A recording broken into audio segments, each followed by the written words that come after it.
Hello, everyone, and welcome once again to the Temple Institute Parsha class. My name is Gedalia Meyer with the podcast from Ma'ale Adumim in Israel.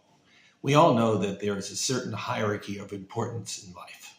There are some things that are truly important no matter what. There are other things that are important depending on the situation. There are still other things that are not important at all, even if the situation at hand places some sort of artificial importance upon them. We sometimes fool ourselves to believe that the unimportant things are really important and the truly important things are not, or other possible aberrations of this hierarchy. But we usually come to realize that we are mistaken. This is part of the growing process of life. Examples of the first category might include family and health. These are truly important things that remain important almost regardless of whatever else is happening in life. Examples of the second category might include our financial situation or what is going on in local or global politics. Depending on the situation, these types of things could assume great importance in our lives. Alternatively, they could also take a major backseat to other things simply because whatever importance we attribute to them at one time or another just doesn't seem all that vital at the moment. The third category might include all kinds of other things that we frequently deem important because of one thing or another, but we can easily see that they really don't matter at all. Examples might include some television show that we are intensely following, or the plot of an interesting book or movie. They might include the latest gossip or the results of some sporting event. These things have this odd artificial importance because we bestow it upon them. But even as we do so, we are vaguely aware that we are only fooling ourselves. Recognizing this hierarchy and getting it right is one of the toughest things in life. Many people spend their entire lives immersed in chasing after unimportant things, under the illusion that they are really the important things. They may wake up temporarily at times, understanding that they have been pursuing a false dream. But it is so easy for them to be lulled back into the reassuring mirage that it is almost reflexive. This is a very sad but very common feature of life. It leads to its own form of satisfaction, even though the satisfaction itself is part of the illusion. The only person who can extricate themselves from such a false goal is the person harboring the illusion. Whether they do it or not is their own choice, and it is among the most important that we make in the course of our lives. This week's Parsha is called Yitro. That word actually means a name. One of the handful of Parshas that are named after an individual person. It happens that of the others, 2 are named after genuine good guys, and 2 are named after genuine bad guys, while this one is named after a person who rides somewhere in the middle. Yitro, or Jethro, as he is known in English, was the father-in-law of Moshe, making him right off the bat a pretty good guy. However, he was a priest in the ancient Middle Eastern region known as Midian, which probably makes him a practitioner of idolatry. He joined the escaping Israelites at the beginning of this week's Parsha after hearing about what happened to them. This is why his name comes up towards the beginning of the first sentence of the Parsha, hence the name. Does this make him a kind of fair-weather friend? It is possible, since he seems to vanish again after a brief reunion with Moshe, which included him giving Moshe advice on handling the difficulties in dealing with such a large group of people wandering through the unpredictable desert. He seems to just fade away into biblical history, only reappearing later on in a vague and uncertain manner. It is unclear if he ever really joined the Israelites or if he went back to his old polytheistic beliefs. Thus, we are left somewhat uncertain as to what to think of him. But immediately after his disappearance, things take a major turn towards a climax of the whole Exodus process. Preparations are made towards the great revelation at Mount Sinai, which is unquestionably the highlight of the Bible. It takes a good amount of buildup for it all to happen, with Moshe going up and down the mountain a few times, carrying instructions from God back to the Israelites, and carrying their reaction to these instructions back up to the mountain where he communed with God. It does seem a bit repetitive, but then again, this was probably the greatest event in the history of humanity. So it is extremely important to get it right. When the Great Revelation finally takes place, it comes in the form of a series of utterances. some of which are heard by everyone, and others may not have been. Jewish tradition differs from the more commonly held belief of most of the world. Jewish tradition has it that only the first two of these statements were heard by everyone as coming from the voice of God. The rest were told to them by Moshe. Obviously, the more commonly held belief is that all the statements were heard by everyone and that there is no real distinction between the importance of the various statements. As far as the statements themselves, they are, of course, known as the Ten Commandments. They are widely regarded as among the most famous discourses in the entire history of the world.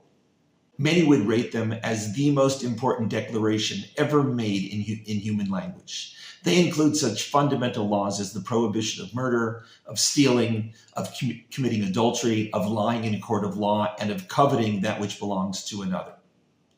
They also include the basics of keeping the Sabbath day, of honoring one's parents, and of not taking the name of God in vain. They are almost universally known as the Ten Commandments and are invariably grouped in such a way to make their number 10. Judaism, however, refers to them as the 10 words or 10 utterances, since this is how they are written in the Hebrew Bible. There are 10 distinct statements made, some of which are as short as 2 words. Included in these 10 utterances are around 15 commandments, depending how one divides the individual commandments. There are also some fine differences in how Jewish tradition describes the actual commandments, such as clarifying that the prohibition on stealing is really a prohibition on stealing a person, meaning kidnapping. Many of the true basics of Jewish society come out of these statements. Aside from the obvious fundamentals of not killing and not committing adultery, the prohibition of taking God's name in vain assumed great importance in the form of a ban on all forms of blasphemy. The Sabbath, which is described in considerable detail here, was the social glue that held the Israelites and the Jewish people together through the millennia. Honoring one's parents was always a solid anchor in preserving the integrity of the family. Not coveting that which belongs to another is certainly not easy, but its crucial role in setting boundaries on what we should and should not want in life cannot be overemphasized. However, it is the first 2 of the statements that are unquestionably considered the most important in Jewish tradition. Technically, in the Hebrew text, these are only one statement. The famous, quote, "I am HaShem your God, who took you out of the land of Egypt, out of the life of slavery," is really an introduction to the following statements, which are a general prohibition against worshiping anything other than HaShem as God. There are about 5 possible commandments contained in these 1 or 2 statements, including the somewhat vaguely stated commandment to believe in God, which is generally believed to be assumed in the opening statement. The idolatry prohibitions include the making of divine images or worshiping any other gods, whether they are in the heavens or on the earth somewhere. One of the most famous questions in classic rabbinic Judaism is whether or not that opening statement contains a commandment or not. The statement itself does not seem to command anything at all. It is simply a statement about God with no explicit or perhaps even implied commandment to believe in anything at all. Claiming otherwise would be the same as saying that the words, "I am a human being," includes a requirement to believe that the person making the statement is indeed a human being. While it may be obvious that the person is a human being, there is not necessarily any commandment to believe it to be so. However, this statement is so universally understood as a commandment that it is taken as almost explicitly implied that there is a commandment of belief in God. It has to be wondered why such an important and fundamental element of religion was not stated explicitly in the Bible. Why isn't there an absolutely explicit commandment to believe in God? Why does it have to be implied from an explicit statement that really says nothing of the sort? Was there something wrong with making this belief an explicit divine commandment and including it as the introduction to this all-important list of commandments? Not only is this question obvious and demanding of an answer, it also begs the question of why it isn't asked by everyone. Why isn't there an explicit commandment of belief in God in the Bible? Perhaps the answer to this important question is that there are certain things that are so important that they cannot be demanded in the form of a commandment. They have to be chosen by the individual person. They cannot be made into an explicit requirement or law, like the prohibition of murder.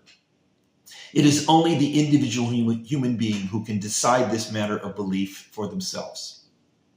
This belief cannot be imposed, even by a force as powerful as God. It is only us with our minds and our perspective on life and our beliefs who can choose how we decide this most important of all matters. This one was left solely in our hands. The reason for this is that there is nothing that really matters more than this question. No matter what situation one finds themselves in life, this question always weighs the issue one way or the other. We can fool ourselves to think that it really isn't important at all in the grand scheme of things, but we always find that the issue still gnaws at us in the strangest of ways. In reality, the hierarchy of everything hinges upon this question and this belief. It is simply too important of a matter to have been left as a divine mandate. It had to be left to us to choose, for we are the ones who have to live with our beliefs. Even God could not impose belief in the existence of the divine upon us. It is the choice upon which all the importance and the purpose of life rides. Shabbat Shalom.